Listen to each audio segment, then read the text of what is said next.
Hey everyone, today we are looking at two popular AI art tools, Leonardo AI and OpenArt AI. Which one is better for making cool images in 2025? Let's compare. Both tools use AI to create images from text. You just type what you want, like a cat in space with sunglasses, and they make it for you.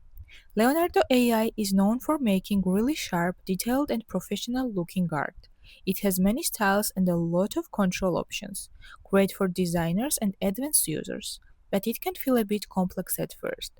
OpenArt AI is super easy to use, the results are fun and creative, and it's great for beginners or for quick social media content, but the image quality is not always perfect. Quick comparison: Leonardo AI, high quality results, many styles and settings, best for artists and serious projects. OpenArt AI, very easy to use, fast image generation, great for casual or fun use. So, which one wins in 2025? If you want powerful tools and stunning results, go with Leonardo AI. If you want speed, simplicity, and fun, try OpenArt AI. It depends on what you need. Hit like if this helped and subscribe for more easy tech reviews. Thanks for watching.